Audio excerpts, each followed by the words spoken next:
Good morning, students. My name is Kuldeep Singh Yadav. I am the pupil teacher of RKG Educational College.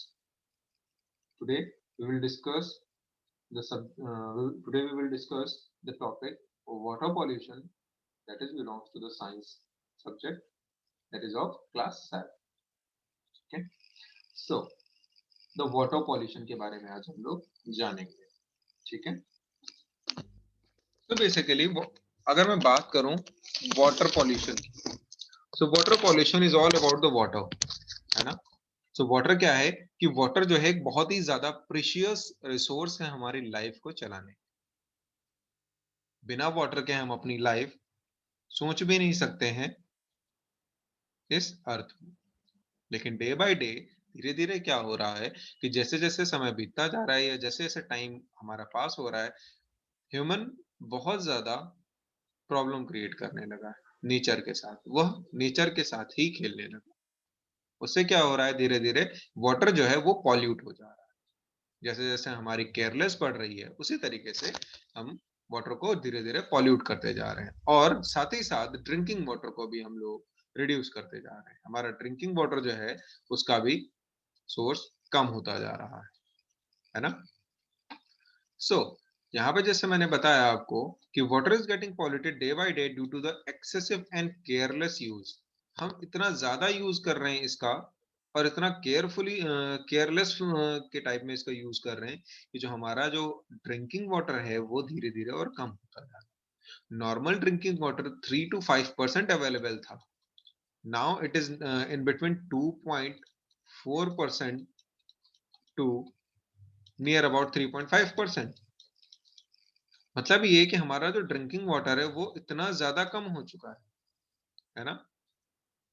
अब इस water pollution के बहुत सारे causes हो सकते हैं. That means there are many ways which causes the water pollution and effect इसके क्या क्या होंगे और किसी भी लिविंग या नॉन लिविंग ऑब्जेक्ट पे कैसा इफेक्ट पड़ने वाला है, आज हम इसके बारे में आप लोगों से डिस्कस करेंगे. सो अगर मैं बात करूं वाटर पॉल्यूशन की, वाटर पॉल्यूशन क्या है basically. Water pollution can be defined as the presence of solid, liquid और gaseous contaminants in such concentration that may alter the quality of water. मतलब ये कि जो वाटर पॉल्यूशन है वो वाटर में डिसॉल्व्ड या इसमें मिले हुए कोई भी सॉलिड, लिक्विड या गैसियस के फॉर्म में जो भी दूषित पदार्थ है, कंटेमिनेट मतलब दूषित पदार्थ, जो भी गंदा करने वाले पदार्थ हैं वो इस मात्रा में इसमें मिल जाए, इस पानी में घुल जाए कि वो वाटर की जो ड्रिंकिंग जो क्वालिटी है, जो ड्रिंकेबल क्वालिटी है, अगर उससे वो नीचे गिर जाए, दैट मीन्स हमारा वाटर जो है वो पॉल्यूट. ठीक है.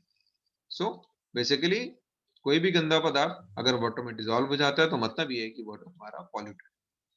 Water pollution is also defined as the addition to the water of an excess material. किसी भी दूसरे मटेरियल का वाटर में घुल जाना या मिल जाना वो वाटर पॉल्यूशन कहलाता है हमारा. ठीक है. सो वाटर पॉल्यूशन इस तरीके से डिफाइन हम कर सकते हैं. ठीक. बेसिकली जो वाटर पॉल्यूशन है वो लिविंग ऑर्गेनिज्म और नॉन लिविंग ऑर्गेनिज्म दोनों तरह से हार्मफुल होता है. किसी भी हीट, सपोज दैट अब यहाँ पे जैसा मैंने आपको मेंशन किया है कि addition to the water of an excess material और द हीट भी यहाँ पर बहुत ज्यादा हार्म पहुंचाती है. That is harmful to the living organism और which impairs the beneficial use of water. Now we will discuss about the causes of the water. The first one is that the principal source of water pollution resulting from exploration and production operations. जैसे domestic waste. Domestic waste हमारा धीरे धीरे बढ़ता जा रहा है. Basically ये वो वेस्ट है जो हमारे घरों से निकलता है. सीवेज सिस्टम, धीरे धीरे जैसे जैसे यहाँ पे पॉपुलेशन मोर ओवर बढ़ती जा रही है, हो क्या रहा है कि सीवेज प्रॉब्लम हर जगह आ रहा है. ठीक है. सॉलिड वेस्ट, हम कोई भी कचरा अपना जो घर का बचा हुआ हो तो वो ऐसे ही कहीं पर भी फेंक देते हैं. इंडस्ट्रियल वेस्ट, जो कारखाने बड़े बड़े जो इंडस्ट्रीज लगाई जाती है वहां से निकलने वाले वेस्ट भी वाटर को इम्पैक्ट करते हैं. एसिड रेन बहुत बड़ा रोल प्ले करता है हमारे वाटर पॉल्यूशन में. oil industry as well as the aquatic plants. ठीक है, so these are the factor which influence the water pollution. ठीक है, ये वो फैक्टर है जो वाटर पॉल्यूशन को बढ़ाते हैं. सो अगर मैं वाटर पॉल्यूशन की बात करूं पहले, तो नंबर 1 पे आता है डोमेस्टिक वेस्ट. ठीक है, क्या आता है यहां पर? Domestic waste.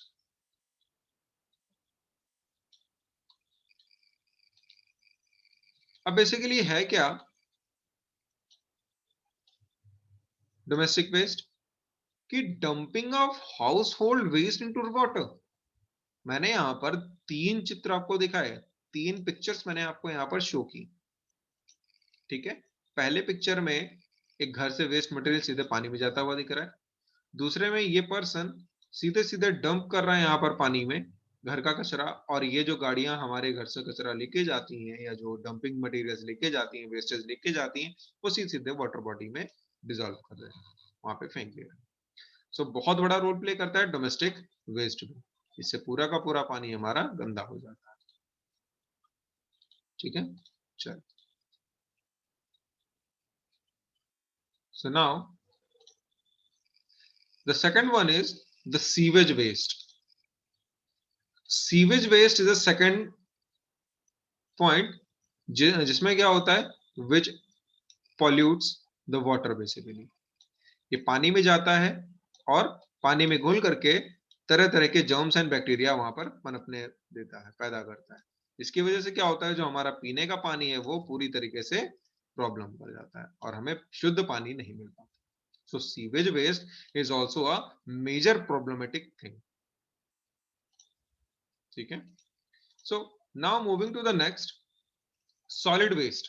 If I talk about the solid waste, here you can see that कि what is a solid waste? Solid waste basically जो हमारे पन्नी कचरा या जो भी solid form में जो भी wastage है, जिसको हम ऐसे ही फेंक देते हैं बाहर पानी में, so that causes the main blockage and flow of water.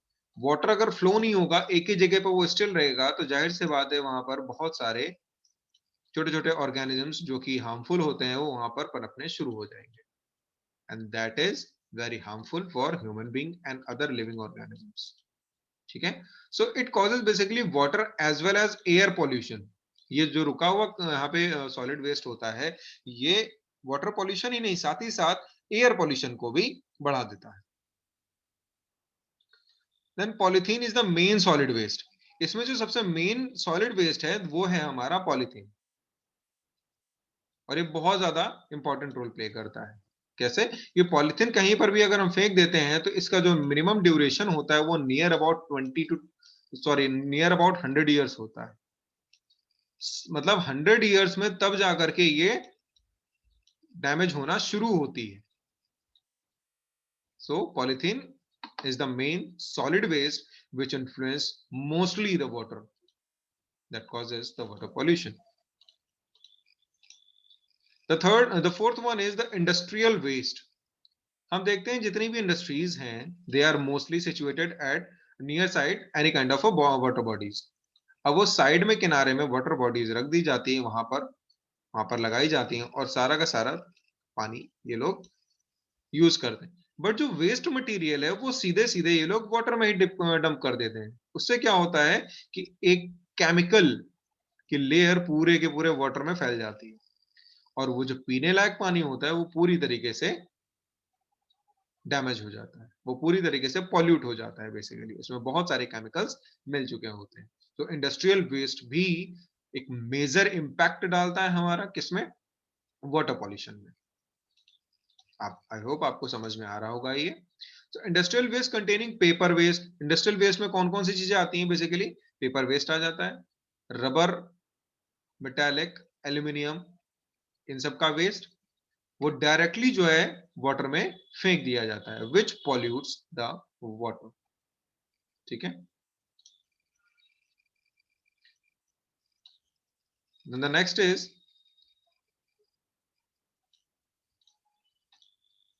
Acid rain. आखिर एसिड रेन किस तरीके से इन्फ्लुएंस करती है हमारे पूरे के पूरे वाटर को पॉल्यूट करने में? बेसिकली होता क्या है एसिड रेन में कि जो सल्फर डाइऑक्साइड यहाँ पर रेन होने लगती है, सल्फर डाइऑक्साइड मिक्स करके वाटर के साथ H2SO4 बना लेता है। मतलब ये कि जो भी जितनी भी यहाँ पे बड़ी-बड़ी इंडस्ट्रीज लगाई जाती है, यहाँ से जो निकलने वाला स्मोक इनकी चिमनीज से, वो सीधे-सीधे SO2 फॉर्म करता है, सल्फर डाइऑक्साइड गैस फॉर्म करता है। और जब भी सल्फर डाइऑक्साइड गैस हाइड्रोजन के साथ रिएक्ट करती है, तो वो क्या बना लेती है? सल्फ्यूरिक एसिड बना लेती है। मतलब अब हाइड्रोजन उसको कहां से मिलेगा? ये जो सल्फर डाइऑक्साइड गैस है, ये सीधे-सीधे इन क्लाउड्स में जाती है। क्लाउड्स में मौजूद जो वाटर होता है, उसमें हाइड्रोजन मौजूद होता है और वो रिएक्ट करता है और बना लेता है सल्फ्यूरिक एसिड। और फिर जहां पर भी बारिश होती है, तो ये सल्फ्यूरिक एसिड जो H2SO4 है, वो बरसता है और धीरे-धीरे क्या होता है, जितने भी लिविंग ऑर्गेनिजम्स हैं, वो डैमेज हो जाते हैं और यही वाटर फिर जमना भी शुरू हो जाता है। तो basically acid harms the vegetation and water life. Acid जब रेन होती है तो वो पेड़ पौधों को पनपने ही नहीं देती और साथ ही साथ वाटर में जब ये डिसॉल्व होता है तो वहां पे जो लिविंग ऑर्गेनिजम्स हैं वो बहुत ज्यादा इसमें प्रॉब्लम क्रिएट करते हैं। ठीक है, आई होप आपको क्लियर हो रहा होगा ये चीजें। The next thing is oil industry. इसका भी एक अपना रोल प्ले है वाटर पॉल्यूशन में। बेसिकली क्या होता है कि जितनी भी ऑयल इंडस्ट्रीज हैं, ऑयल निकालने के बाद उनका जो भी वेस्ट मटेरियल होता है वो सीधे सीधे वो लोग वाटर में डंप कर देते हैं। वाटर में डंप करते ही क्या हो जाता है कि सारा का सारा ऑयल जो वेस्टेज के फॉर्म में मौजूद था, जो भी केमिकल्स था, वो पूरी की पूरी इस वाटर में फैल जाता है। जब यहाँ पर ये पूरा इनके फैल जाता है तो धीरे धीरे यहाँ पर क्या हो जाता है कि वाटर जो है वो उसमें डिसॉल्व होना शुरू हो जाता है ऑयल, और वो प्योर फॉर्म में नहीं रह जाता। तो ये भी एक मेजर कॉज हो जाता है वाटर पॉल्यूशन का।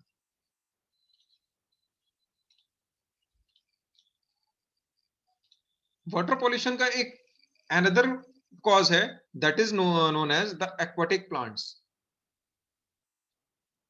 है ना?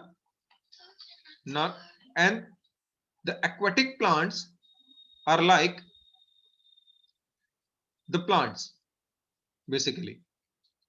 So जितने भी aquatic plants हैं, they are like the plants। और जैसे जैसे होता क्या है कि ये पूरे के पूरे इस वाटर बॉडीज पे ऊपर फैल जाते हैं, है ना?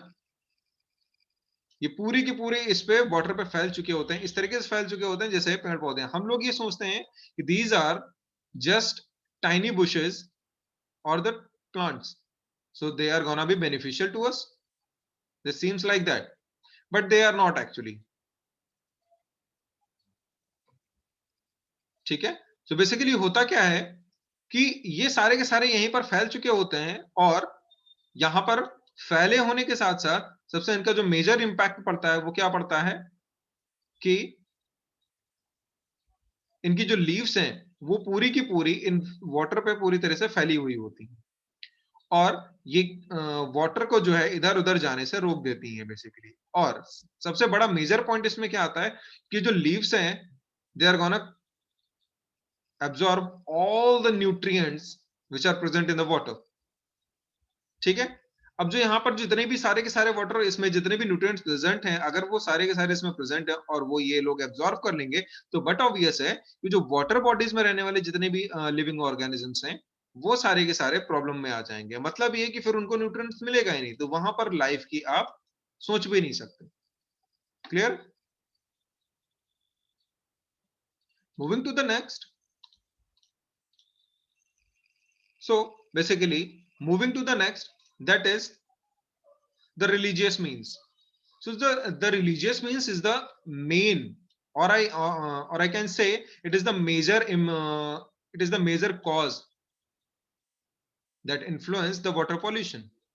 Basically होता क्या है कि religious means में सारा का सारा जो भी religious सामान है, just like कि जो भी कचरा है, जैसे किसी की डेथ हुई, उसकी बॉडी को भी वाटर में डंप कर दिया जाता है। ठीक है, लोग आकर के इसमें नहाते हैं, क्लोथिंग भी इसी में धुली जाती है, इवन जो स्टैचूज हैं वो सारे के सारे इसी वाटर में डंप कर दिए जाते हैं। That's why this is the major cause, as I say, कि religious things which pollutes the water mainly.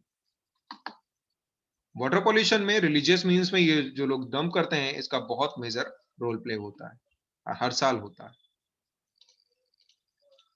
Now moving to the next, now we will talk about the effect of the water pollution कि आखिर water pollution से कौन कौन से effect हो रहे हैं धीरे धीरे। उनमें से सबसे पहला आ रहा है कि डेथ ऑफ एक्वाटिक ऑर्गेनिजम्स। इसमें क्या हो रहा है बेसिकली, आप यहां पर एक पिक्चर देख पा रहे होंगे, इसमें मैंने एक फिश यहां पे शो की है जो कि एक बीच के किनारे डेड है। धीरे धीरे जैसे जैसे वाटर पॉल्यूट होता जाता है तो वहां पर ऑक्सीजन लेवल बहुत ज्यादा लो हो जाती है, जिसकी वजह से क्या होता है कि जितने भी एक्वाटिक ऑर्गेनिजम्स हैं वो सारे के सारे डेड होना शुरू हो जाते हैं।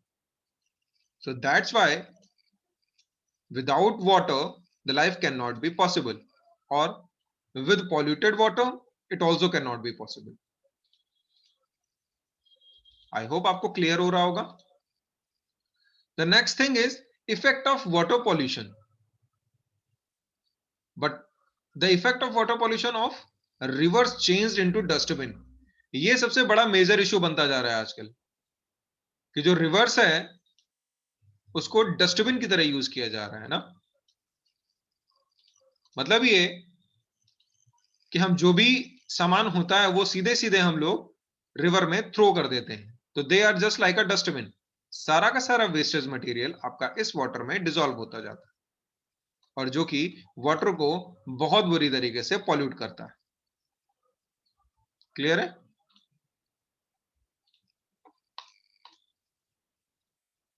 The next one is shortage of drinking water. So the major effect of the water pollution is shortage of drinking water. जैसा कि मैंने स्टार्टिंग में बताया कि जो ड्रिंकिंग वाटर है दैट इज ओनली 2.5% ऑफ 100%, पूरे पृथ्वी पर जितना भी पानी मौजूद है उसका ओनली 2.5 to 3% ही अब बचा हुआ है पीने लायक। पहले ये 3 to 5% होता था, बट अब ये ओनली 2.5 to 3% बचा हुआ है। मतलब इतना कम पानी हम बचा हुआ है सिर्फ पीने के लिए। और डे बाय डे जैसा हमारे ह्यूमन बींग्स में हम देख रहे हैं कि वो वाटर को धीरे धीरे और पॉल्यूट करते जा रहे हैं और इसके बारे में जरा सा भी नहीं सोच रहे हैं, तो उससे क्या हो रहा है, there is a kind of a shortage of the drinking water. It creates the shortage. और अगर इसी तरीके से चलता रहा तो वो दिन भी दूर नहीं कि ये पानी पूरी तरीके से खत्म हो जाएगा। Clear? The next one is BOD, that means the increase in BOD. अब ये बीओडी क्या होता है? Basically BOD referred as the biochemical oxygen demand. मतलब पर्टिकुलर कोई ऑर्गेनिज्म जितना ज्यादा ऑक्सीजन डिमांड करता है that is known as the biochemical oxygen demand. अब इसका वाटर से क्या लेना है? तो basically it directly proportional to the water pollution, कि जितना ज्यादा वाटर पॉल्यूशन होगा ऑक्सीजन लेवल उतना कम होता जाएगा और जो ऑर्गेनिजम्स हैं उनका ऑक्सीजन डिमांड बढ़ता जाएगा। जब ऑक्सीजन डिमांड बढ़ेगा तो बट ऑब्वियस है जो बीओडी है, जो bio oxygen demand, biochemical oxygen demand है, will increase. And increase in BOD will causes the water pollution. या वाटर पॉल्यूशन अगर हो रहा है तो धीरे धीरे बीओडी बढ़ता जाएगा। जाहिर सी बात है ऑक्सीजन कम होगी, ऑक्सीजन की डिमांड बढ़ती जाएगी, और अगर वाटर पॉल्यूशन बंद नहीं होगा तो लिविंग ऑर्गेनिज्म जितने भी हैं वो सब के सब डेड होने लगेंगे। ठीक है? बस तो basically biochemical oxygen demand is the measure of dissolved oxygen requires to decompose the organic material matter in water biologically. Pure water का जो बीओडी होता है that is less than 1 ppm and the polluted water contains more than 5 ppm। I hope आपको clear हो रहा होगा ये। इनको किस किस तरीके से हम लोग कंट्रोल कर सकते हैं? तो the control measures the stabilization of ecosystem, जिसमें हम लोग सबसे पहले क्या कर सकते हैं, reduction of waste at source. जहां पर भी हम कुछ भी काम करते हैं या जो भी करते हैं तो जो वेस्ट मटेरियल है उसको हम लोग कम से कम प्रोड्यूस कर सकते हैं, उसमें हम लोग रिडक्शन कर सकते हैं। Second is burying of organic waste. जितना भी ऑर्गेनिक वेस्ट है, मतलब जो कि बहुत जल्दी डिसॉल्व हो जाता है, उसको वाटर में डायरेक्टली ना फेंक करके उसको क्या किया जाए, उसको बरी कर दिया जाए जिससे वो डिकम्पोज हो जाएगा। Then the fish management. Fishing बहुत ज्यादा ना हो, एक प्रॉपर वे मैनेज वे में हो, so that is known as the fishing management. Proper use of water, water को एक्सेसिव ना यूज किया जाए, एक लिमिटेड वे में यूज किया जाए। Next one is the sewage treatment plant. एक सीवेज ट्रीटमेंट प्लांट, जैसा मैंने आपको यहाँ पे इस पिक्चर में शो किया है, इसमें क्या हो रहा है कि यहाँ से सीवेज मटेरियल आता है, उसके बाद ये स्क्रीनिंग स्टेज पे जाता है, देखा ही जाता है इसमें कौन कौन से पार्टिकल्स मौजूद हैं। उसके बाद ये फिर प्राइमरी ट्रीटमेंट स्टेज पे जाता है। यहाँ से जब वो प्यूरिफाई होता है, then it will goes to the secondary treatment stage. After that the third one is the final treatment stage. Final treatment stage के बाद जो बचा हुआ वाटर है वो सीधे सीधे वेस्ट रिवर में फ्लो कर दिया जाता है, बहा दिया जाता है। तो अब यहां पर से जो भी मटेरियल बाहर जाएगा रिवर में, that will be the pure form. तो इसका जो भी वेस्टेज पार्ट था, जो केमिकल पार्ट था, वो पहले ही हमने अलग कर दिया। आई होप आपको क्लियर है। Then there is a ion exchange method. ये भी कर सकते हैं हम। यहां पर बेसिकली हम लोग करते हैं क्या है कि जो भी नाइट्रेट्स हैं, they are very very soluble in water. So अगर किसी भी वाटर उसमें इम्प्योरिटी को रिमूव करना है, जैसे रेजिन या जियोलाइट्स, इसमें हम लोग क्या करते हैं, नाइट्रेट आयन को फिल कर देते हैं। उससे क्या होता है कि नाइट्रेट आयन जो है पॉल्यूटेड वाटर में से हाइड्रोक्साइड आयन रिलीज कर देता है। जिससे होता ये है कि हाइड्रोक्साइड आयन और पॉजिटिव आयन H+ दोनों कंबाइन करते हैं और वाटर फिर से बना लेते हैं। एक ये भी ट्रीटमेंट हो सकता है, इसको हम लोग बोलते हैं टर्शियरी ट्रीटमेंट और the ion exchange method. The fourth one is reverse osmosis. आप सभी के घरों में ये लगा होगा, आरओ जिसको बोलते हैं, that is called as the reverse osmosis. एक हाईली प्रेशराइज्ड वाटर इधर से इंजेक्ट किया जाता है with a thin film, and इधर रिटर्न में आपको प्योर वाटर यहां से वो छन करके मिल जाता है। क्लियर है? सुनाओ। अगर वाटर पॉल्यूशन को हम जल्दी नहीं रोकते हैं तो शायद हमारा भी ये इस तरह से हाल हो सकता है। ये बहुत ही ज्यादा सोचने का विषय है।